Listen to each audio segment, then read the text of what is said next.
Hello everyone. जैसा कि हम लोग अपने पिछले वीडियोस में साम्यवाद और समाजवाद को लेकर पढ़ रहे थे। हम लोग अपने पहले वीडियो में समझे थे कि साम्यवाद क्या है और समाजवाद क्या है। हम दूसरे वीडियो में उसमें और बातों को आगे बढ़ाते हुए हम लोग और चीज़ों को समझने का प्रयास किए थे। कार्ल मार्क्स के बारे में हम लोग पढ़े थे, उनके सिद्धांतों को पढ़े थे, किस तरह उन्होंने साम्यवाद को सिद्धांत को दिया था और किस आप लोगों को कार्ल मार्क्स की जीवनी पूरा याद रहना चाहिए, जन्म से मृत्यु तक सब कुछ उसका याद रहना चाहिए। और दास कैपिटल नामक वो जो पुस्तक लिखे, वो जिसको साम्यवादियों का बाइबल कहा जाता है, वो भी आपको ध्यान में रहना चाहिए। हर एक पॉइंट को आप लोग याद करते रहिए, उसको नोटिस करते रहिए। पिछले जो वीडियो था उसमें हम कारण आपको बताए थे कि क्या क्या कारण थे जिसकी वजह से जो है क्रांति हुई। और हम लोग को इसमें पढ़ना है रूस के बारे में सिर्फ, और रूस के बारे में हम लोग पढ़ भी रहे थे कि रूस का राजा था जार निकोलस द्वितीय, जिसके समय में क्रांति हो गई थी। और क्रांति के कई कारण थे जिनको हम लोगों ने एक एक करके पढ़ा भी था। आज हमारा जो है छठा और लास्ट कारण, चार पाँच कारण तो पहले हम पढ़े थे बुक के अकॉर्डिंग, चार पाँच कारण हम लोग जो है पढ़ लिए थे उसमें।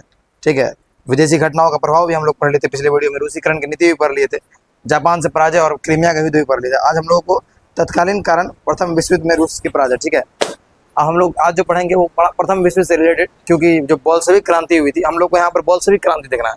लेकिन बोल्शेविक क्रांति होने से पहले आपको पता चलेगा कि जार निकोलस द्वितीय तो है मार्च में ही भाग गया था। फिर भी बोल्शेविक क्रांति क्यों हुई, और बोल्शेविक क्रांति हुई तो किसके खिलाफ हुई, जार निकोलस द्वितीय के खिलाफ हुई या किसी और के खिलाफ हुई। आज हम लोग उसी चीज को लेकर आगे बढ़ेंगे, हम लोग समझने का प्रयास करेंगे प्रथम विश्व युद्ध से। आइए देखते हैं एक एक करके प्रथम विश्व युद्ध कब घटना घटा। प्रथम विश्व युद्ध सबसे पहले आपको पता होना चाहिए, बोर्ड दिख रहा है, प्रथम विश्व युद्ध। प्रथम विश्व युद्ध जो हुआ वो 1914 से लेकर 18 तक हुआ। ये 4 वर्षों तक चलने वाला दुनिया का सबसे बड़ा उस समय का युद्ध था, और पूरा देश इसमें जो है लगा हुआ था। ठीक है, और इस युद्ध में बहुत सारा क्षतिपूर्ति हुआ सभी देशों का। ठीक है, इस युद्ध में जो है पूरा दुनिया जो है वो दो खेमे में बट गया। ठीक है, एक हो गया मित्र राष्ट्र,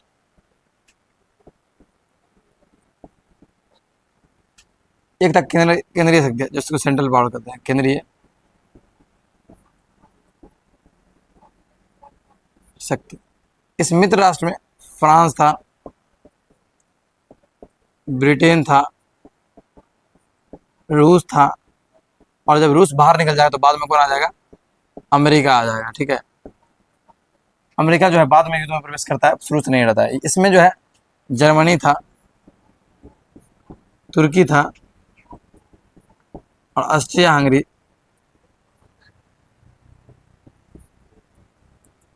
इसके अलावा भी कई कंट्री थे छोटे मोटे जो थे वहां पर, तो उसमें शामिल थे। ये मुख्य रूप से ये 3 कंट्री। बाद में जो है विश्व युद्ध खत्म होने के बाद ऑस्ट्रिया एक अलग देश बन गया और हंगरी एक अलग देश बन गया। इस चीज को हम लोग आगे देखेंगे। अभी हम लोग को यहाँ पर सिर्फ कॉन्सेप्ट ये समझना है कि प्रथम विश्व युद्ध चल रहा था 1914 से लेकर 1918 तक, और 1917 में जो है क्रांति हो गया। तो 1917 में क्रांति क्यों हुआ, इसके पीछे क्या कारण थे, इसको हम लोगों को समझना है। रूस यहाँ पर विश्व युद्ध में बिजी है, और उस समय जो है उसके देश में क्रांति हो जाना ये अपने आप में बड़ा समस्या है, अपने आप में बहुत दिक्कत का बात है। ठीक है, अगर कोई देश युद्ध में है और उस देश में राजा के खिलाफ, उसके सजा के खिलाफ अगर क्रांति हो जाए तो वहाँ पर वो देश ऑटोमेटिक कमजोर पड़ जाता है, वो और कमजोर पड़ जाएगा। अब आइए देखते हैं इसकी कहानी को। सबसे पहले हम लोगों को समझना है फरवरी क्रांति यहाँ पर। ठीक है, एक फरवरी क्रांति हम लोग समझेंगे। उससे पहले अगर हमारा कोई क्वेश्चन छूट रहा होगा तो उसको भी हम लोग देख लेंगे। ठीक है, प्रथम विश्व युद्ध के समय रूस का शासक कौन था, तो आपसे अगर पूछ ले कि प्रथम विश्व युद्ध के समय जो 1914 से 1918 तक चल रहा था, उस समय रूस का शासक कौन था, तो आपको क्या आंसर है, जार निकोलस द्वितीय। जार निकोलस द्वितीय। अभी आप जब इसका हिस्ट्री पढ़िएगा तो आपको समझ में आ जाएगा कि कौन था, नहीं था, क्या था, सब कुछ समझ में आ जाएगा। ये बस बता दिया गया एक बार। ठीक है, इसमें और कोई क्वेश्चन छूट नहीं रहा। अब हम लोग को डायरेक्ट पढ़ना है क्या, फरवरी क्रांति। ठीक है, अब फरवरी क्रांति से हम स्टार्ट करते हैं आपके पॉइंटों को।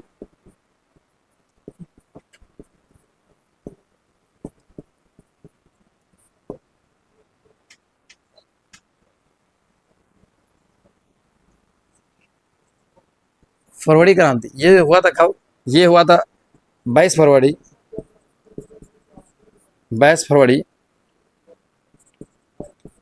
1917 को। 22 फरवरी 1917 को, यही आधुनिक कैलेंडर के हिसाब से 7 मार्च। 13 दिन इसमें ऐड कर देना है। 13 दिन अगर ऐड ऑन करेंगे तो 3 2 5 और 2 1 3 35, यहाँ 31 4 3 इधर आ जाएगा। देखिए 13 दिन ऐड करना है, तो 22 और उसमें 8 ऐड कर दो, 30 हो गया। 28 का ही ना महीना होगा फरवरी का वहाँ पर, तो 22 में 13 ऐड कर देंगे, जैसे 6 दिन इधर आ गया और बचा कितना, 6 दिन इधर आ जाएगा और बचेगा तो आपको 7 दिन, 7 13, तो 7 दिन 7 मार्च हो जाएगा डायरेक्ट। देखिए यहाँ देखिए समझना है, 22 फरवरी को जो घटना घटा उसमें 13 दिन आपको ऐड कर देना है, 13 दिन। ठीक है, तो 22 फरवरी का ये जो फरवरी का महीना है वो 28 का होगा, तो आप देखिए 6 दिन यहाँ पर ऐड करेंगे, 6 दिन ऐड किए, बचा कितना मेरे पास, 7 दिन बचा, 7 दिन बचा, तो 7 दिन को 6 दिन ऐड किए तो वहाँ पर फरवरी खत्म, ठीक है, और 7 दिन इधर बचा, 7 दिन, तो इसमें जोड़ देंगे तो फरवरी के बाद 7 दिन क्या, 7 मार्च, यानी कि आधुनिक कैलेंडर के अनुसार वो घटना कब घटी होगी, 7 मार्च 1917। अभी हम इस पर भी आएंगे कि आपका जो कैलेंडर था रूस में और आपका जो कैलेंडर था यहाँ पूरा वर्ल्ड में जो चल रहा था वो क्या क्या सब था, उस पर भी हम लोग चर्चा करने वाले हैं, ठीक है, हम उस पर भी आएंगे। अभी आप समझिए कि फरवरी की घटना घटी थी 22 फरवरी 1917 को। लोगों का समूह जो है फिर यहाँ पर वही नारा जो रोटी का नारा था, रोटी का नारा के साथ जो है 7 मार्च 1917 को पुराने कैलेंडर के अनुसार 22, सीधा बैठो, पुराने कैलेंडर के अनुसार 22 फरवरी को जो है सड़कों पर था, है ना, पेट्रोग्राद की। आप देखिए 22 फरवरी 1917 को लोगों का समूह जो है पेट्रोग्राद की सड़कों पर था। अब पेट्रोग्राद जो है उसका अभी वर्तमान में नाम क्या है, लेनिनग्राद। अब लेनिनग्राद क्यों पड़ा उसको हम आगे बताएंगे आपको। ये लेनिन के नाम पर पड़ा और लेनिन कौन था उसको भी हम लोग समझेंगे। लेनिन यहाँ पर जो है, लेनिन जब कहीं आपको पढ़ाएंगे लेनिन में, लेनिन जब आया था कहीं से लौट के वापस रूस, तो रूस में जो है वो इसी पेट्रोग्राद पर आया था, और पेट्रोग्राद पर जब आया तो वहाँ पर इसीलिए जो बाद में इसको नाम रख दिया, वर्तमान में इसका नाम क्या है, लेनिनग्राद नाम है, बाद में उसके सम्मान में रख दिया गया, ठीक है। तो यहाँ पर जो है रोटी दो का नारा के साथ लोगों का समूह जो है पेट्रोग्राद की सड़कों पर जो उतरा हुआ था और सरकार के खिलाफ, अपने जो सरकार थे उसके खिलाफ क्या कर रहा था, आक्रोश प्रदर्शन कर रहा था, क्रांति कर रहा था। ये घटना तो घट ही रही थी, इसमें कुछ ज्यादा हानि नहीं हुआ हालांकि, लेकिन थोड़ा बहुत जो है सरकार के खिलाफ जो प्रदर्शन जो है वो उग्र हो रहा था, ठीक है। इसी के जस्ट एक दिन बाद यानी 22 के बाद 23 फरवरी को, ठीक है, उसके अनुसार, ठीक ना, यानी 23 फरवरी को रूस कैलेंडर के अनुसार, जूलियन कैलेंडर के अनुसार, लेकिन जो है यहाँ पर 8 मार्च, यहाँ पर कितना मार्च हो जाएगा, 8 मार्च, तो यहाँ पर देखना इसी के बाद जस्ट इसी के बाद जो है 8 मार्च 1917 को, 8 मार्च 1917 को महिलाओं का जो था, जो कपास के मिलों में काम कर रही थी, कपास के मिलों में या कपड़े के मिलों में काम करने वाली महिला, कपड़े के मिलों में काम करने वाली महिलाओं द्वारा हड़ताल प्रदर्शन किया गया।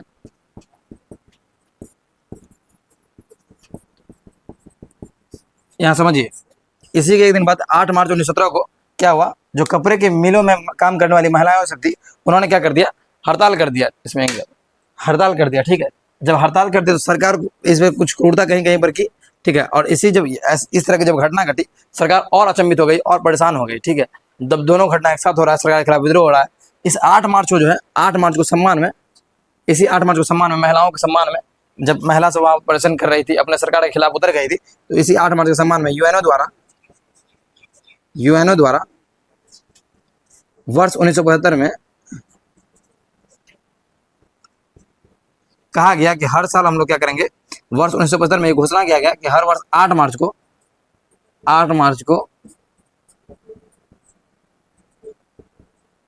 अंतर्राष्ट्रीय महिला दिवस मनाया जाएगा। यानी कि यूएनओ द्वारा ये ऐलान किया गया कि हर साल जो है 8 मार्च को 1975 में ऐलान किया गया कि हर साल जो है 8 मार्च को क्या मनाया जाएगा, अंतर्राष्ट्रीय महिला दिवस, यानी महिलाओं के सम्मान में।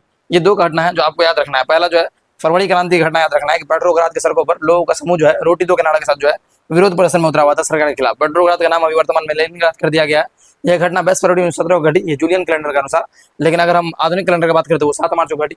इसके जस्ट एक दिन बाद यानी 8 मार्च को जो है जो महिलाओं द्वारा प्रदर्शन किया गया, महिलाओं द्वारा जो महिलाएं सब जो काम कर रही थी, मिलों में काम करने वाली महिलाओं ने मजदूर हड़ताल का नेतृत्व किया और रोटी का यहाँ पर भी नारा लगा दिया, ठीक है। और इसी की याद में 1975 में जो है यूएनओ द्वारा कहा जाता है कि अब जो है हर साल 8 मार्च को हम लोग क्या मनाएंगे, अंतर्राष्ट्रीय महिला दिवस के रूप में मनाएंगे, महिलाओं के सम्मान के लिए, ठीक है। अब इसके बाद जो है इतना सब कुछ होने के बाद जो है रूस का जो जार निकोलस द्वितीय था, ये अपना गद्दी त्याग देता है, ठीक है, गद्दी त्याग देता है। कब त्याग है, तो 22 मार्च को त्यागता है, 22 मार्च 1917 को गद्दी त्याग देता है। अब ये बंदा तो यहाँ से इसी समय भाग गया और इसी के साथ जो है रोमनो वंश का जो है शासन भी खत्म हो जाता है। 22 मार्च 1917 को गद्दी त्याग देता है और ये किस वंश से आता है, रोमनो। फिर से हम याद करा दें आपको, रोमनो,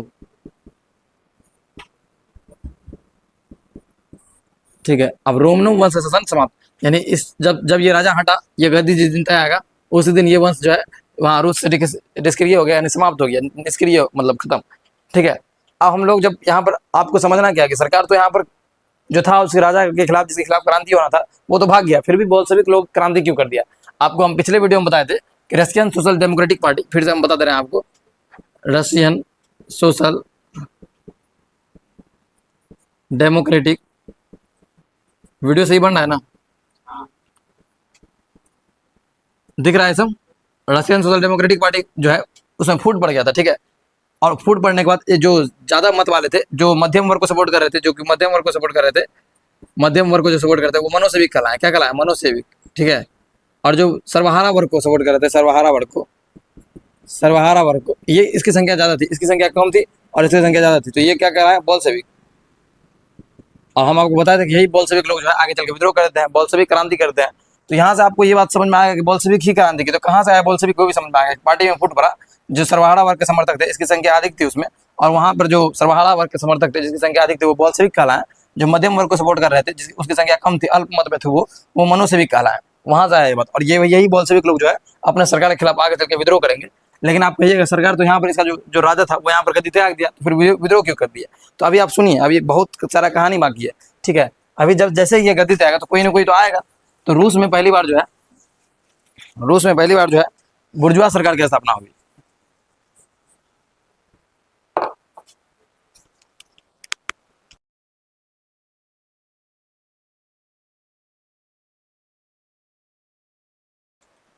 ठीक है ना सब कुछ।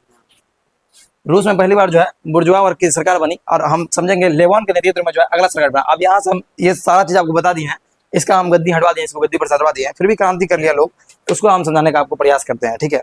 अब एक से उसको समझने से पहले हम आपको एक चीज और समझाते हैं, पुराने और नए कैलेंडर को। रूस में जो कैलेंडर चल रहा था उसको बोला गया जूलियन कैलेंडर। क्या बोला गया,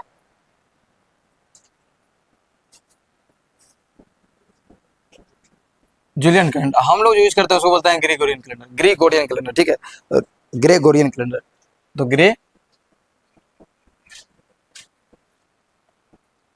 इसके बारे में ज़्यादा देर बात नहीं करेंगे क्योंकि ये ज़्यादा उतना कुछ समझने वाला है नहीं। आपको याद रखना है, आपको रूस में जो एक एक 1 फरवरी 1918 तक, रूस जो है 1 फरवरी 1918 तक जो है इसी कैलेंडर का अनुसरण किया, जूलियन कैलेंडर का अनुसरण किया। और ये तो अभी वर्तमान में चल ही रहा है, यहाँ तक जो है रूस जो है इसका अनुसरण करता है, रूस इसी कैलेंडर को मानता है। और ये कैलेंडर इससे जो है, ये कैलेंडर जो है ये 13 दिन पीछे है। इसीलिए जो फरवरी जो उसमें दिया हुआ है फरवरी की घटना, जैसे जो घटना दिया हुआ है यहाँ पर 22 फरवरी, वो अगर इसमें देखेंगे अभी ग्रेगोरियन कैलेंडर में, जैसे कि यहाँ पर देखें हम लोग, तो ये 7 मार्च में घटा था एक्चुअल में। तो यहाँ पर ये चीज देखना होगा, 13 दिन का जो है डिफरेंस नजर आता है। कौन है वहां पर, और कोई आया तुम्हारे साथ, बैठाओ उसको, इधर उधर मत बवाओ।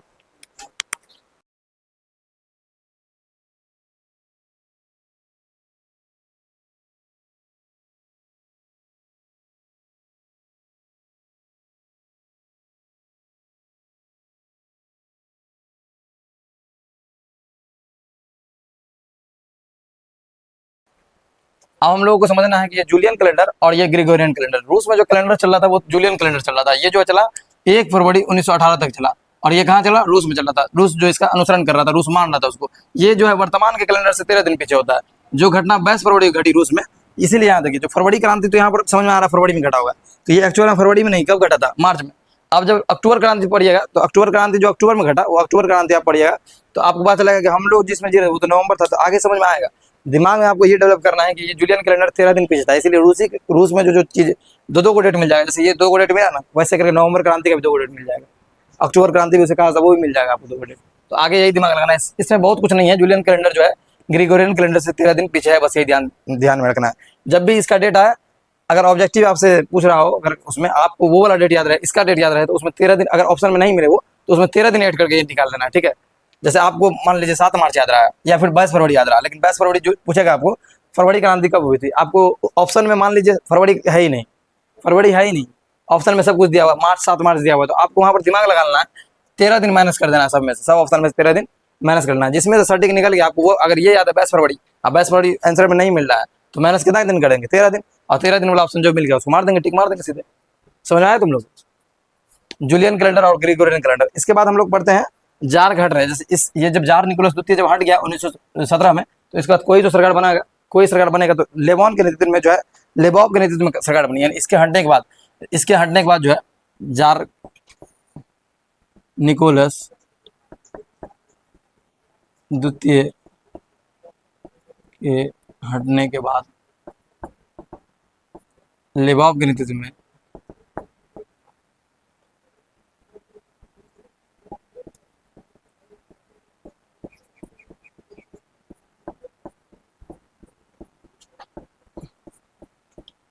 लेकिन ये सरकार जो है ज्यादा दिन सफल नहीं रह पाई, तो इसके बाद जो है फिर से सरकार बनी केरेंस्की के नेतृत्व में, ठीक है। और ये पहली बार जो है ये किसकी समर्थक थी, वो बुर्जुआ वर्ग की समर्थक थी, ठीक है।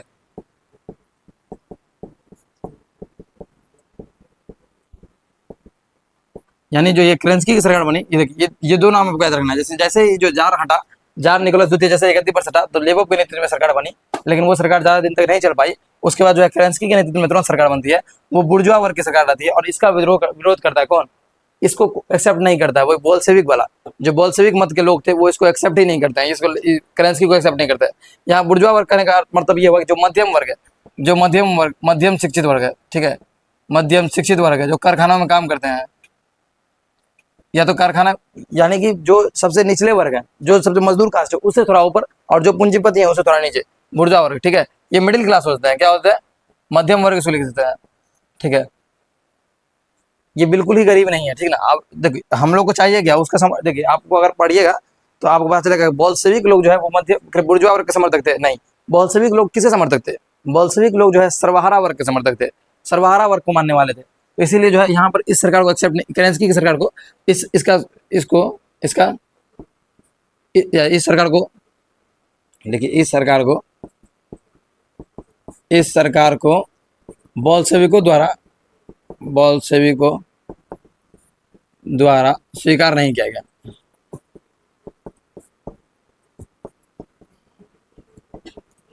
अब स्वीकार नहीं किया गया तो उसको तो कुछ ना कुछ हटाने के लिए करेगा, तो इसी के लिए बोल्शेविक लोग जब स्वीकार नहीं करता है तो इसी के लिए जो है हटाने के लिए अब ये लोग अपना योजना बनाना शुरू करता है, ठीक है। बोल्शेविक दल के जो लोग रहते हैं, बोल्शेविक पार्टी के जो लोग रहते हैं, ये लोग अपना योजना बनाना शुरू कर देंगे। और योजना जब बनाएंगे तो आप बुलाएंगे किसको, लेनिन को बुलाएंगे, और लेनिन के बारे में हम लोग यहाँ से पढ़ेंगे, ठीक है। अब यहाँ पर जो है बोल्शेविक क्रांति होती है नवंबर में, कब होती है, नवंबर 1917 में। यहाँ तक का घटना आपको समझ में आ गया होगा, फरवरी घटना, मार्च घटना, जैसे ये गद्दी त्याग दिया, लेबोव आ गया, केरेंस्की आ गया। अब नवंबर 1917 में देखिए तुरंत हो रहा है। जैसे गद्दी कब तय 22 मार्च को तय, मार्च में तय, लेबोव बना, केरेंस्की बना, मार्च से नवंबर से ज्यादा फिर से इसके खिलाफ क्या हो गया, आंदोलन होना शुरू हो गया। और लेनिन का जो है उस पर यहाँ पर उत्प्रभाव लेनिन आ गया, ठीक है। और लेनिन जिस तरह से हम लेनिन के बारे में पढ़ेंगे, लेनिन को जानेंगे। देखिए इस समय रूस की राजनीतिक मंच पर लेनिन का प्रादुर्भाव हुआ, ठीक है। जब मार्च 1917 में क्रांति हुई, वह जर्मनी की सहायता से रूस पहुंच गया, ठीक है। जब मार्च में इस समय क्रांति हो रहा था 1917 में, तो वो कहाँ, जर्मनी के सहायता से कहाँ पहुंच गया, रूस।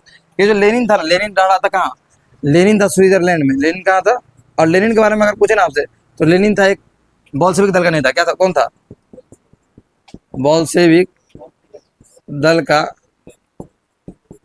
नेता। और ये कहाँ रह रहा था,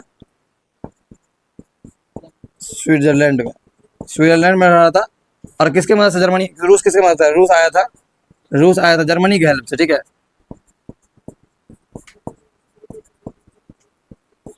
इस पर कुछ रेस्ट्रिक्शन लगा हुआ था, इस कारण जो है रूस आया था किसके हेल्प पे। जब ये जर्मनी रूस आया, तो रूस जिस समय रूस में जब आया तो ये आया था पेट्रोग्राद पर। सबसे पहले कहाँ पहुंचा ये,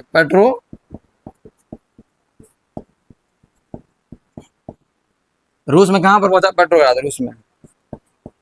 रूस में कहाँ पर पहुंचा, पेट्रोग्राद। इसी पेट्रोग्राद का नाम अब क्या कर दिया गया है, लेनिनग्राद। आप समझ में आया कि ये लेनिनग्राद कहाँ से आया, पेट्रोग्राद का नाम। लेनिन के सम्मान में, लेनिन जो था वो लेनिन ही एक ऐसा व्यक्ति था जिसने साम्यवाद को यहाँ पर जो है रूस में साम्यवाद को लेकर आया था। और रूस में जो साम्यवाद को लेकर आया था लेनिन, उसी के जो है, जैसे गांधी जी अभी हमारे इंडिया में जहाँ आए होंगे, गांधी जी जिस जगह गए होंगे वहां पर कुछ ना कुछ उसके सम्मान के लिए किया गया है। जिस स्टेशन पर गांधी जी को उतारा गया था वहां पर उसका प्रतिमा भी है, पता है।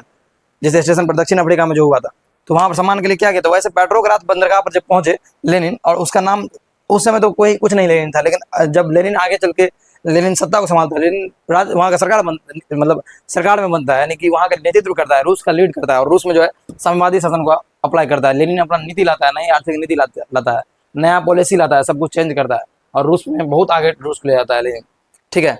तो लेनिन जब आया तो उसके याद में, सम्मान में क्या बनाया गया, पेट्रोग्राद का नाम क्या कर दिया गया, लेनिन कर दिया गया। अब लेनिनग्राद वर्तमान में भी जो है, अभी के समय में भी जो है पेट्रोग्राद का नाम जो है लेनिनग्राद ही है। और वर्तमान में रूस एक साम्यवादी देश नहीं है, ये आपको हम क्लियर कर दें, ठीक है। रूस एक साम्यवादी देश नहीं, और अभी भी रूस साम्यवादी देश नहीं बना है, याद रखना है। जब तक लेनिन आएगा तब रूस एक साम्यवादी देश बनेगा, ठीक है। और आपको एक चीज और याद रखना है कि रूस 1917 में जो है, जब देखिए लेनिन आया, और लेनिन क्या क्या, केरेंस्की के खिलाफ विद्रोह कर दिया, ठीक है। अब यहाँ से एक एक पॉइंट को समझना है। लेनिन बोल्शेविक दल का नेता था, वह स्विट्जरलैंड में नवनिर्वासित जीवन बिता रहा था एकदम छुप के। और मार्च 1917 में क्रांति के बाद जो है जर्मनी की सहायता से अप्रैल 1917 में कहाँ पहुंच गया, कहाँ पहुंच गया, अप्रैल 1917 में कहाँ पहुंचा, अप्रैल 1917 में यहाँ रूस पहुंच गया। और अप्रैल 1917 में जब रूस पहुंचा तो अप्रैल 1917 में रूस पहुंचा और रूस में जो है सब अपना सब पार्टी को बुलाया और पार्टी के लोगों को सबको बुलाने के बाद एक हाई लेवल मीटिंग किया और मीटिंग में जो है अपना आगे का फैसला किया। देखिए रूस पहुंचने के बाद लेनिन ने सभी मतलब सबको अपना बताया कि भाई देखो यहाँ पर एक मीटिंग करता है, कहाँ मीटिंग करता है अप्रैल में, ठीक है, अपने अपने दल के लोगों के साथ मीटिंग करता है। और इसी मीटिंग को क्या बोला गया है, इसी मीटिंग को क्या बोला गया है, अप्रैल थीसिस। अप्रैल, आपसे अगर एग्जाम में क्वेश्चन पूछते कि अप्रैल थीसिस क्या है तो आपको बताना है कि लेनिन जो है, लेनिन रूस पहुंचने के बाद लेनिन जो है अप्रैल में पहुंचा और रूस पहुंचने के बाद लेनिन जो है अपने दल के सभी लोगों को बुलाकर आगे का कार्यक्रम प्रस्तुत किया। आगे जो क्या क्या करना है सरकार के खिलाफ, करेंसी के खिलाफ, उसको बताया, अपना आगे का भावी कार्यक्रम को प्रस्तुत करता है। उसी को अप्रैल थीसिस कहा जाता है। अप्रैल में जो मीटिंग हुआ था लेनिन और उसके लोगों के बीच में, ठीक ना। अब लेनिन जब आ गया यहाँ तक तो लेनिन के आने के बाद जनता के यहाँ पर लेनिन जो है 3 नारा देता है। चलिए आप लेनिन को पढ़ना शुरू करते हैं। लेनिन जो है 3 नारा दिया, 3, एक नारा दिया भूमि, एक नारा दिया शांति, एक नारा दिया रोटी। ये क्या था लेनिन का नारा, दिख रहा है बाबा, भूमि, शांति और रोटी, ये 3 नारा लेनिन द्वारा दिया गया था, ठीक है। और बोला गया था लोगों को कि 3 नारा, ये 3 चीज मांगना है जनता से, ठीक ना। अब देखिए इसके बाद लेनिन अपना प्लानिंग कर लिया सब कुछ। अब अक्टूबर में क्या करेगा, अक्टूबर रिवॉल्ट कर दिया, ठीक है, अक्टूबर रिवॉल्ट, सही है ना, अक्टूबर का स्पेलिंग रे विनीत, अपना इंग्लिश कमजोर है ना। अक्टूबर रिवॉल्ट हो गया कब, अक्टूबर में हुआ होगा, है ना, लग रहा है ऐसा, लग रहा है ऐसा अक्टूबर में होगा। कब हुआ होगा बताओ तो, अक्टूबर क्रांति कब हुआ होगा, कब हुआ होगा बताओ, तुम लोग बताओ, और ऑनलाइन वाला भी सब बताएगा। अक्टूबर क्रांति कब हुआ होगा, अक्टूबर के महीना में हुआ होगा, लग रहा है ना सर। ये हुआ 7 नवंबर को, कब हुआ था, कब हुआ था, 7 नवंबर 1917 को। अब फिर दिमाग दौड़ाओ तुम लोग, आप क्या करो, दिमाग को दौड़ाओ, कितना दिन बैक जाओगे सीधे। इसका मतलब ये जो अक्टूबर क्रांति दिया हुआ है, ये जो 7 नवंबर दिया हुआ है, किसका दिया हुआ है, ग्रेगोरियन कैलेंडर का दिया हुआ है। इसको बैक करो, 13 दिन माइनस कर दो, 13 दिन पीछे चले जाओ, यानी कि 22 तारीख घटा होगा। क्या तारीख घटा, 22 तारीख को नहीं घटा होगा, 24 या 25 26 घटा होगा। देखो एक बार 25 अक्टूबर को, ठीक है। ये उस जो पुराने, ये तो हो गया ग्रेगोरियन कैलेंडर का, आधुनिक कैलेंडर के अकॉर्डिंग, आधुनिक उसको बोलते हैं हम, जो अभी आधुनिक, ये आधुनिक कैलेंडर के अनुसार होगा। अगर इसी को अगर देखेंगे तो वो 25 अक्टूबर मिलेगा। क्या मिलेगा, 25 अक्टूबर 1970। ये कौन कैलेंडर हो गया, हाँ, जूलियन कैलेंडर। तो इस तरह का बनता है, ठीक ना। 13 दिन हम माइनस किया, हम उतना जोड़े नहीं, क्योंकि 13 दिन से पीछे किया तो 22 फरवरी हुआ था, तो यहाँ तो 28 का महीना था, तो 2 दिन प्लस कर देंगे, तो 22 2 24 25 तारीख को आ गया, ठीक ना। तो जो घटना 7 नवंबर घटा, वो घटना यहाँ पर कितना तारीख घटा था, 25 अक्टूबर घटा। आप 25 में 13 जोड़ो, 25 में 13 जो 5 दिन 8 2 1 3 30, 8 तारीख हो गया ना। 31 का महीना लगा, अक्टूबर कितना का, जनवरी फरवरी मार्च अप्रैल मई जून जुलाई अगस्त सितंबर अक्टूबर 31 का। तो यहाँ देखो 38 दिन है मेरे पास, अक्टूबर को 31 दिन दे दिया, अक्टूबर को तो बचा कितना, 7 दिन ना। हाँ, तो 7 नवंबर को घटा, ये घटना समझ में आया सबको, ऑनलाइन वाला भी तुम लोग को भी, ठीक ना। 7 नवंबर को घटना घटा, अक्टूबर रिवॉल्ट। अब आपको ऑप्शन में जैसे आ जाए कि अक्टूबर क्रांति कब हुई, अब वहां पर अक्टूबर ऑप्शन ही नहीं मिलेगा, तो कब मारना है, 7 नवंबर। अब अक्टूबर ऑप्शन मिल जाएगा, अब नवंबर याद रहेगा, तो फिर क्या करना है, 13 दिन बैक करना है हमको, ठीक ना। समझ रहे हो, उल्टा पुल्टा करना, 13 दिन आगे 13 दिन पीछे। अक्टूबर क्रांति में अक्टूबर ऑप्शन नहीं, नवंबर आ रहा है, तो 13 दिन पीछे चले जाना है, ठीक है, बस यही करना। तो अक्टूबर रिवॉल्ट हुआ, तो अक्टूबर रिवॉल्ट क्या लगता है, किसे, कौन क्या होगा, अक्टूबर रिवॉल्ट कौन क्या, लेनिन क्या, बोल्शेविकों ने क्या, किसने क्या, किसने क्या, बोल्शेविकों ने, बोल्शेविकों ने केरेंस्की सरकार के खिलाफ किया। किसके खिलाफ किया, केरेंस्की के खिलाफ।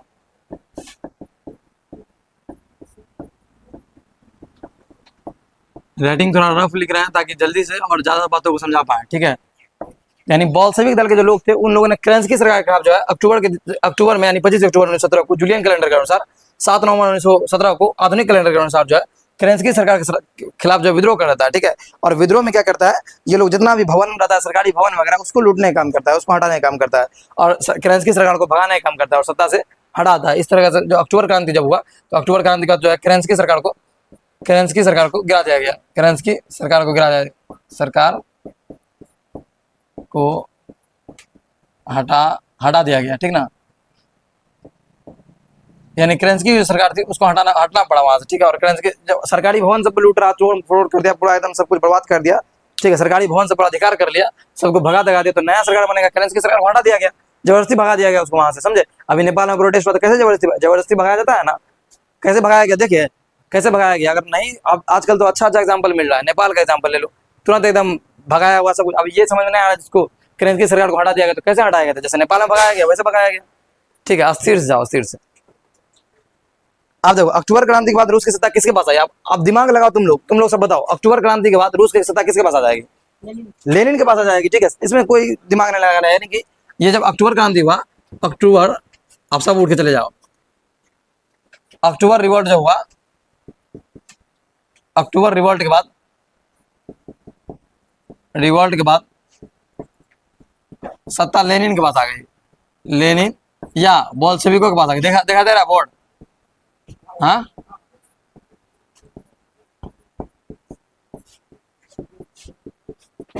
कोई दिक्कत, इसको समझ में नहीं आएगा। देखो लेनिन आया कब, लेनिन कौन था, बोल्शेविक दल का नेता था। अगर पूछेगा तो लेनिन कब आया, स्विट्जरलैंड में था, और स्विट्जरलैंड से रूस आया, जर्मनी की वजह से।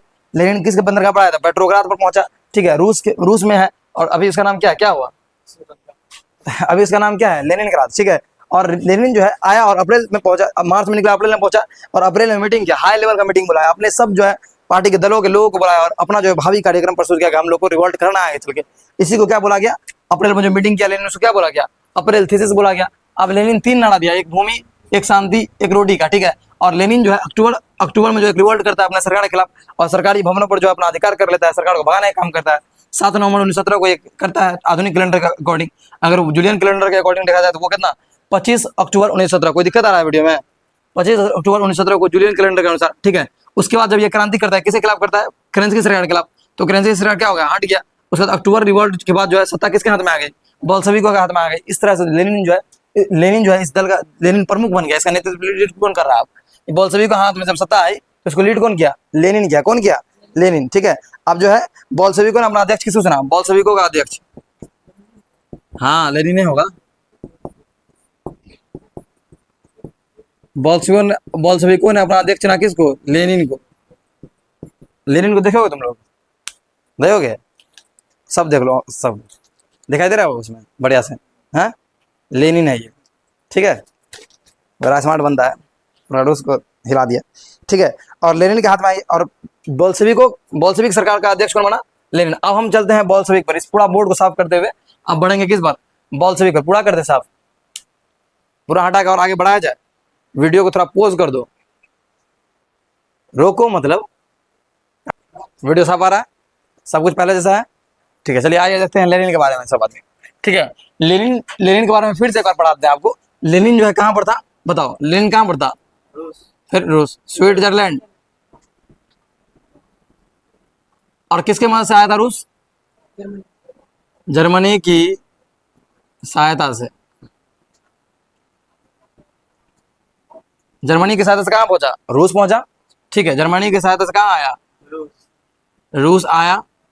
और रूस में कहाँ आया, बोलो, पेट्रोग्राद। कहाँ पर आया, पेट्रोग्राद, ठीक है। और अभी इसका नाम क्या है वर्तमान में, लेनिनग्राद। क्या नाम हो गया, लेनिनग्राद, ठीक है। अब उसके बाद जो है लेनिन आया तो अप्रैल में जो है, अप्रैल में क्या करता है, अप्रैल में मीटिंग बुलाता है, अप्रैल 1917 में हाई मीटिंग करता है ना। इसको ऐसे, हालांकि वो देखो किताब में कुछ और दिया हुआ, हम तुमको समझाने के लिए बेसिक बात बता रहे हैं, ठीक है। कि अप्रैल 1917 में लेनिन आया, और लेनिन जो है अपना सभी दलों को, बोल्शेविक सभी दलों को बैठाया और अपना भावी कार्यक्रम प्रस्तुत किया, अपने आगे कार्यक्रम प्रस्तुत किया। तो मीटिंग ही ना हुआ, तो हम समझाने के लिए हम बता रहे हैं कि अप्रैल 1917 में, अच्छा यहाँ देखो, अप्रैल 1917 में एक मीटिंग कराता है ना। और मीटिंग जब करता था उसी को क्या बोला गया, अप्रैल थीसिस। क्या बोला गया, अप्रैल थीसिस। तो ये सब क्वेश्चन पूछता, अप्रैल थीसिस क्या था 2 नंबर में। तो भाई लेनिन जब आया रूस, जब लेनिन वापस लौटा, अपने सभी दलों को, अपने बोल्शेविक दलों के सभी लोगों को बुलाया, और जो है अपना आगे का भावी कार्यक्रम प्रस्तुत किया, उसी को अप्रैल थीसिस कहा गया, ठीक है। अप्रैल में होने के कारण। अब इसके बाद क्या पढ़ा है, लेनिन क्या किया, लेनिन नारा दिया, लेनिन नारा दिया। नारा क्या क्या दिया, भूमि, शांति और रोटी, ठीक है। यानी 3 नारा जो है ये दिया। तो नारा याद रखना, लेनिन क्या क्या दिया था, ठीक है। तो अभी हम लोग तो रूस का कहानी पढ़ रहे थे, रूस के बारे में अच्छा जानना होगा ना। तो लेनिन ये 3 नारा दिया, ठीक है। और अक्टूबर 1917, ठीक है, अक्टूबर 1917, यानी इसमें क्या हुआ, अक्टूबर क्रांति हुआ। क्या हुआ, अक्टूबर क्रांति, यानी अक्टूबर रिवॉल्ट। क्रांति को क्या बोलेंगे, रिवॉल्ट, ठीक है। तो अक्टूबर रिवॉल्ट हुआ, फिर से वही बात को फिर से हम रिपीट करके बढ़ा रहे हैं, समझ रहे हो तुम। अब वीडियो में भी डालेंगे, फिर से पूरा वीडियो डालेंगे, सही से एकदम ध्यान लगा के 2x पे कर लो, फिर फास्ट में देख लो, कोई दिक्कत नहीं, ठीक है। अक्टूबर 1917 में हुआ, तो ये घटना अक्टूबर में नहीं होगी, कब हुआ था? 7 नवंबर 1917 को हुआ था, आधुनिक कैलेंडर के अनुसार, ठीक है। और ये घटना जो है अगर इसके अनुसार देख लेंगे, जूलियन कैलेंडर के अनुसार देखेंगे तो 25 अक्टूबर कितना हो जाएगा? अगर जूलियन ये है जूलियन कैलेंडर, ठीक है, जूलियन कैलेंडर। अब ये समझ में आ गया पूरा। अक्टूबर क्रांति में हुआ क्या? लोगों का जो समूह था, लेनिन के जो लोग थे, बोल्शेविक के जो लोग थे, बोल्शेविक दलों के लोग थे, वो करते हैं विद्रोह। और विद्रोह जब करते हैं बोल्शेविक लोग जो है, बोल्शेविकों द्वारा विद्रोह कर दिया गया सरकार के खिलाफ। तो क्या किया? और विद्रोह करने के बाद जो है केरेंस्की की सरकार जो थी, केरेंस्की सरकार जो है उसको हटाने का काम किया गया, ठीक है। और बोल्शेविकों द्वारा विद्रोह किया गया इस प्रकार कि जो सरकारी भवन थे, सरकारी भवनों पर लूटपाट कर दिया गया, ठीक है ना। सरकारी भवनों पर अधिकार कर लिया कौन? बोल्शेविक। और केरेंस्की सरकार को जो है भागना पड़ा, ठीक है। इस सरकार को जो है यहाँ से डिस्ट्रॉय कर दिया गया, खत्म कर दिया गया, भगा दिया गया, ठीक है। अब जब केरेंस्की सरकार के पास सरकारी भवनों पर अधिकार कर लिया, तो बोल्शेविक अब सत्ता में, अब कौन आ जाएगा? जब ये रिवॉल्ट हो गया, रिवॉल्ट में सक्सेस मिल गया, भगा ये दिया सरकार को, सत्ता में कौन आ जाएगा? तो बोल्शेविकों के हाथ में सत्ता आ गई, बोल्शेविकों के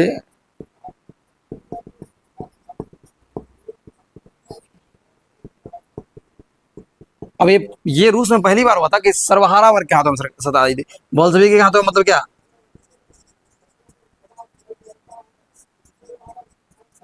आपको पढ़ाए थे कि जो रशियन सोशल डेमोक्रेटिक पार्टी थी उसमें 2 फुट पड़ा था, उसमें एक जो मध्यम वर्ग को सपोर्ट करने वाला था वो मनोसेविक कहलाया, जो सर्वहारा वर्ग को सपोर्ट करने वाला था वो बोल्शेविक कहलाता। बोल्शेविक किस वर्ग को सपोर्ट कर रहा है? सर्वहारा वर्ग के, यानी सर्वहारा वर्ग कहने का मतलब ये हो गया जिसमें जो है मजदूर, गरीब, गरीब जितना सब लोअर क्लास सब आ जाएगा, ठीक है। मिडिल क्लास से लेकर लोअर क्लास सब, सर्वहारा वर्ग, सब वर्ग, ठीक है। तो पहली बार ऐसा हुआ जब सर्वहारा वर्ग की सत्ता हाथ में आई और बोल्शेविकों के हाथों में सत्ता आ गई, ठीक है। और सत्ता का जो इसका जो बोल्शेविकों के हाथ में सत्ता आ गई, रिपोर्ट में हो गया, एक लाइन हो गया। और बोल्शेविकों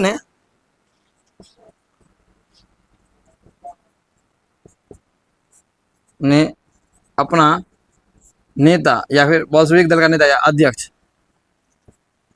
किसे चुना? लेनिन को। किसे चुना? लेनिन। अब आ गया लेनिन किसमें? सरकार में। अब पूर्ण रूप से बोल्शेविकों का जो है नेता या अध्यक्ष कौन कराया? लेनिन कराया। और लेनिन जो है सरकार में आ गया, है ना। और अब कौन आ गया? बोल्शेविक सरकार। कौन आ गया? अब बोल्शेविकों का सरकार आ गया, बोल्शेविक। अब आपसे पूछेगा, जैसे 1-2 क्वेश्चन आपसे नॉर्मल पूछते हैं, जैसे कि देखिए, ये जो अक्टूबर क्रांति हुई थी किसके खिलाफ हुई थी? पहला क्वेश्चन तो केरेंस्की सरकार के खिलाफ हुई थी, ठीक है।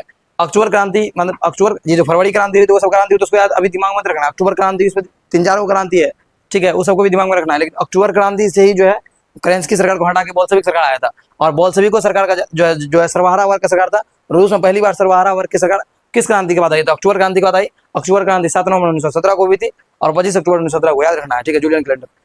बोल्शेविकों का जो सर्वहारा वर्ग के हाथ में सत्ता आ गया, बोल्शेविक अपना नेता या अपना अध्यक्ष किसको चुनता है? लेनिन को चुनता है। और बोल्शेविक सरकार में जो है, अब यहाँ से समझना शुरू करेंगे, बोल्शेविक सरकार में जो है अध्यक्ष कौन रहता है? हाँ, यानी सबसे बड़ा कौन हुआ, लीडर कौन हुआ? बोल्शेविक सरकार का अध्यक्ष कौन कहलाया? अरे बोलो नहीं, यहीं पे तो बताया है तुमको, लेनिन। और बोल्शेविक सरकार में जो अध्यक्ष लेनिन का, और विदेश मंत्री किसको चुनता है? देखो यहाँ पर ट्रॉट्स्की का नाम सुनोगे अभी, ठीक है, ट्रॉट्स्की। बोल्शेविक सरकार में ट्रॉट्स्की ऐसे है, ट्रॉट्स्की, ठीक है। तो एक क्वेश्चन ये मोस्ट इंपोर्टेंट में याद रखना है, ट्रॉट्स्की के बारे में याद है। बोल्शेविक सरकार का अध्यक्ष कौन था? लेनिन। और बोल्शेविक सरकार में जो है विदेश मंत्री कौन था? ट्रॉट्स्की, ठीक है। और ट्रॉट्स्की जो है विदेश मंत्री रहेगा और अच्छा काम भी करेगा, है ना। ट्रॉट्स्की जो है चेका का भी स्थापना करेगा, अपना जो लाल टुकड़ी लाल सब बनाएगा। आगे हम लोगों को देखना है, अभी हम लोग समझते हैं इसके बारे में, ठीक है। विशाल सेना, अब यहाँ देखिए ट्रॉट्स्की के बारे में भी थोड़ा थोड़ा पढ़ लेते हैं यहीं पर, ठीक है। लाल सेना गठन किसने किया? लाल सेना गठन किसने किया? लाल सेना का ट्रॉट्स्की ने। उसका जो है चेका का गठन किसने किया? चेका। अब चेका क्या था? गुप्त पुलिस संगठन। क्या था? गुप्त। ये तो सेना था। ये बाहरी आक्रमण, देखिए बाहरी आक्रमण, विदेशी आक्रमण को रोकना, इसका काम क्या था? विदेशी आक्रमण को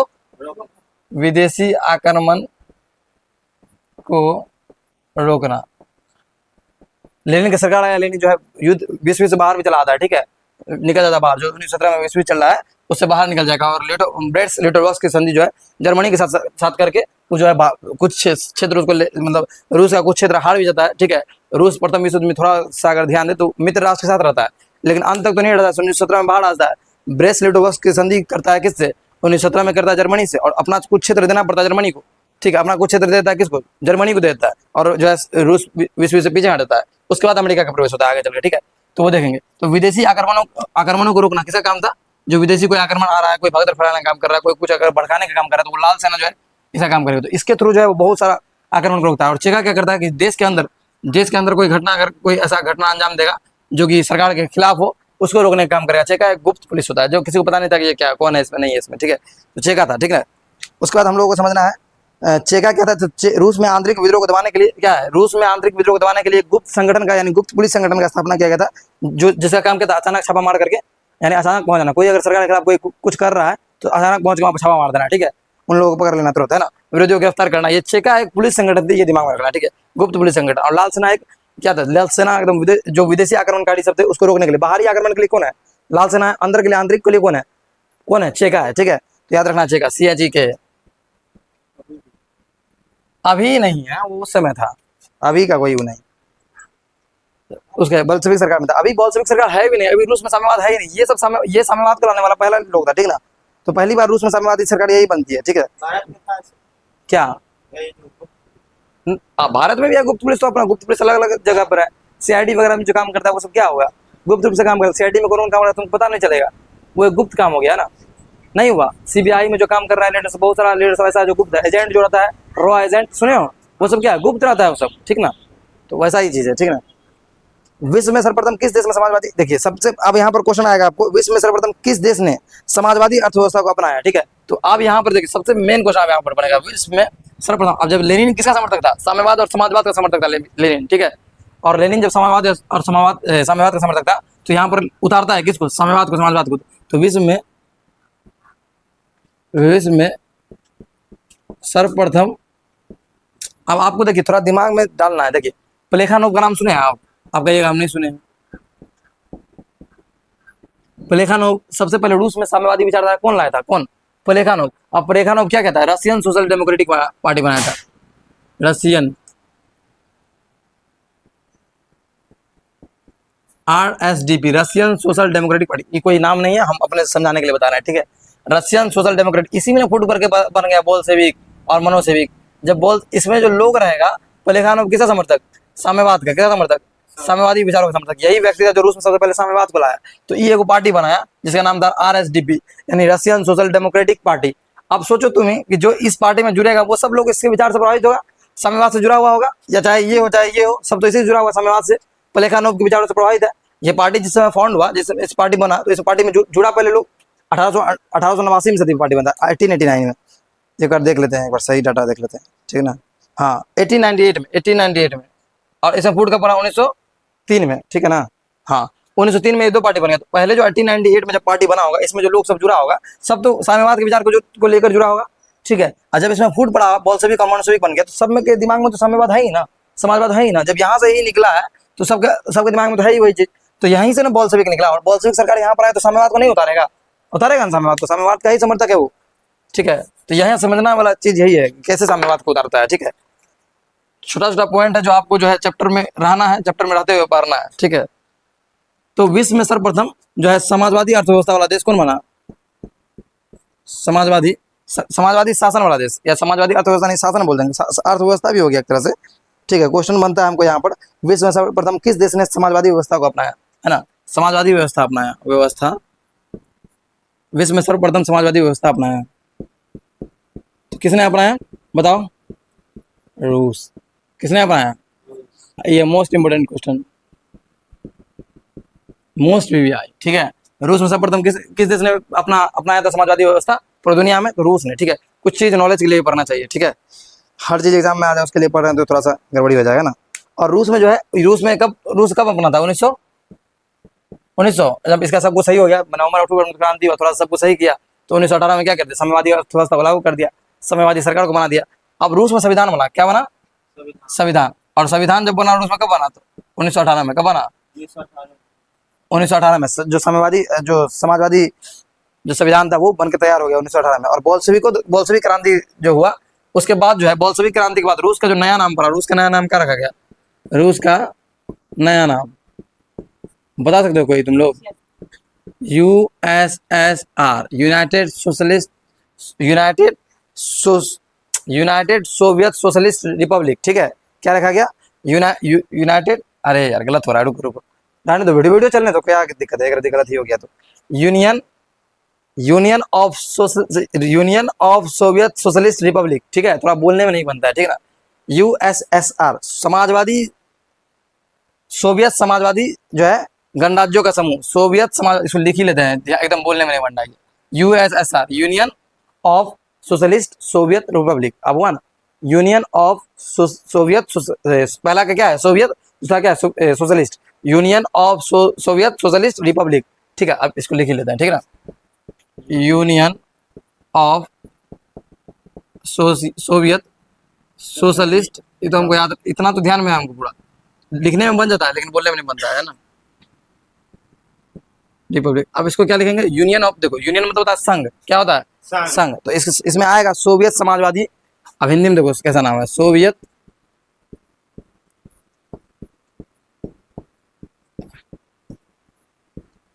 गणराज्यों का।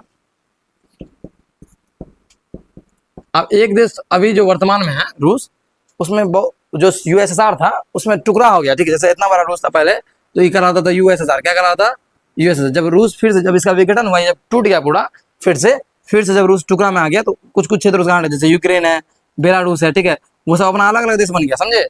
वो सब अपना अलग अलग देश बन गया USSR। अब इसका नाम क्या, अभी इसका वर्तमान में क्या नाम है? USSR नहीं, सोवियत संघ इसको हम लोग बोलते हैं, है ना। इसको शॉर्ट में हम लोग क्या बोलते हैं? सोवियत संघ। क्या बोलते थे? सोवियत संघ, सोवियत संघ बोलते हैं। जो अब तो सोवियत संघ नहीं बोलते हैं, सोवियत संघ का विघटन हो गया, सोवियत संघ टूट गया, ठीक है, खत्म हो गया। तो वो टूटा का वो भी बताएंगे, थोड़ा सा धैर्य रखिए, आगे बढ़ाएंगे उसको, ठीक है ना। तो 1991 में टूटा था, बता दिए ना, रहा हमको भी नहीं। तो रूस का नया नाम पड़ गया, जब बोल्शेविक सरकार आई तो रूस का नया नाम क्या पड़ गया? सोवियत समाजवादी गणराज्यों का समूह। और ये जो पार्टी थी बोल्शेविक पार्टी का नाम क्या पड़ गया पता है? बोल्शेविक पार्टी का नाम क्या पड़ गया? अब बोल्शेविक पार्टी क्या बन गया? क्या बन गया? साम्यवादी दल। क्या बन गया? यह पार्टी बातें क्यों है ना। बोल्शेविक दल अब अपना नाम क्या परिवर्तन कर लिया? जो साम्यवादी दल परिवर्तन कर लिया, क्या कर लिया? साम्यवादी। अब इसमें एक चीज याद रखना है कि ब्रेस्ट-लिटोव संधि किसके साथ बताते हैं? जर्मनी के साथ। तो याद रखना, एक पॉइंट बना के लिख लेना, ब्रेस्ट-लिटोव की संधि।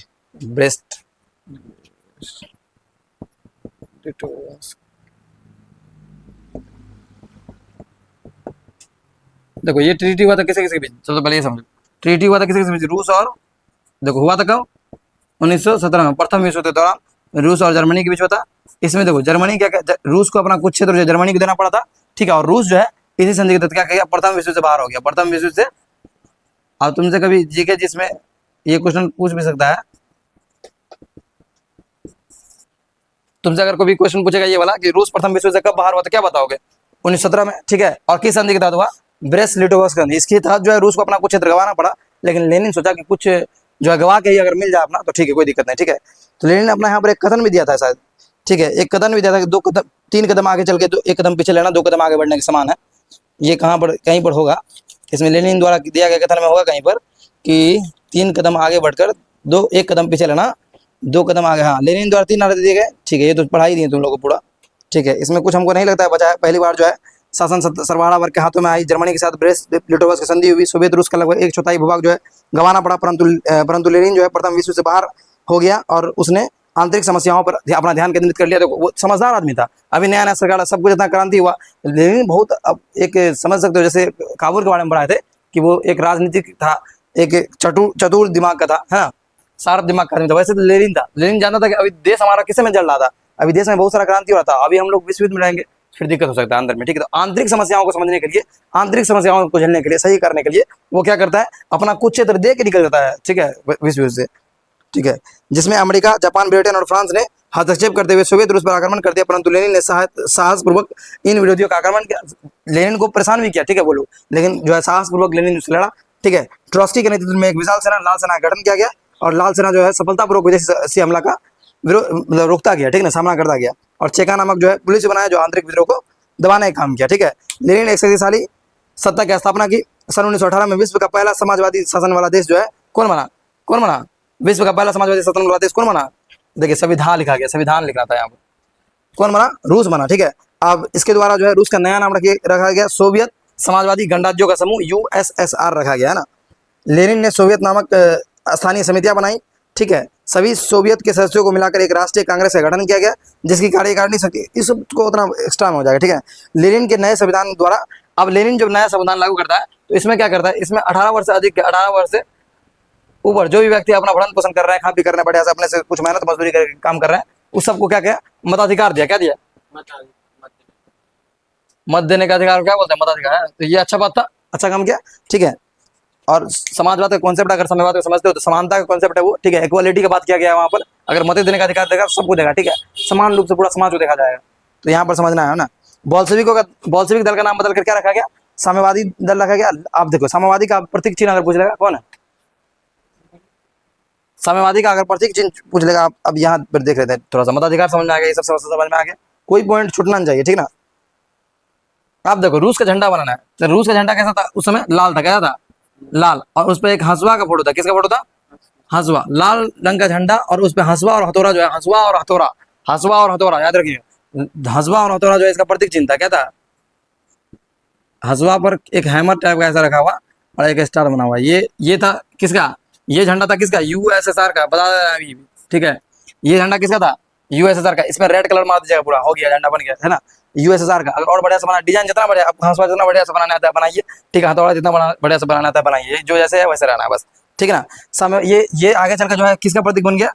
ये आगे चल के लाल झंडा, ये जो हंसुआ हो गया, ये साम्यवाद का प्रतीक बन गया। आप अभी भी अपने यहाँ जब लोकल चुनाव होगा तो ध्यान दीजिएगा, ये वाला आपको झंडा मिलेगा, हंसुआ वाला झंडा अभी भी मिलेगा तुमको, रेड वाला झंडा लेके घूमता रहता है। ठीक है, क्योंकि हमारे दी पार्टियां हैं बहुत सारी, सरकार तो बीजेपी की है। ठीक है, और समाजवादी पार्टी के बहुत सारे जो है मतलब लोग जो रहते हैं, समर्थक रहते हैं, वो इस तरह का झंडा लेते हैं। ठीक है, अब जो समाजवादी पार्टी का भी अखिलेश यादव का उस पर साइकिल का फोटो बना हुआ है ना, साइकिल का फोटो है ना उस पर, तो वो एक अलग कॉन्सेप्ट है, समाजवादी विचारधारा चल रहा है। जरूरी तो नहीं है कि जो पार्टी को मानेगा सब इसी को मानेगा, लेकिन साम्यवाद का ये प्रतीक है। ठीक है, समझ में आया? ये जो झंडा था वो पहली बार साम्यवाद के रूप में माना गया, तो उसका प्रतीक है। रहने दो, लाइट वगैरह इस बैटरी का लगा दो, वीडियो को रोक दो थोड़ा सा। इसके बाद देखेंगे हम लोग साम्यवाद का ये प्रतीक बन गया, USSR का ये झंडा था, इसको समझना है। ठीक है, अब इसके आगे क्या दिक्कत हो रहा है तुम लोगों को? अब इसके आगे कहानी की जो है, अब जो है लेनिन द्वारा जो है, अब लेनिन अपना रूल लाएगा, अपना नया नियम सब लाएगा। बाकी सब कुछ आपको समझ में आ गया। लेनिन सरकार आ गया, लेनिन अपना नया नियम लाएगा जिसको साम्यवाद के सिद्धांत को चलाएगा, जिसको बोला गया नई आर्थिक नीति। क्या बोला गया? नई आर्थिक नीति। वीडियो कितना मिनट का बनाएगा?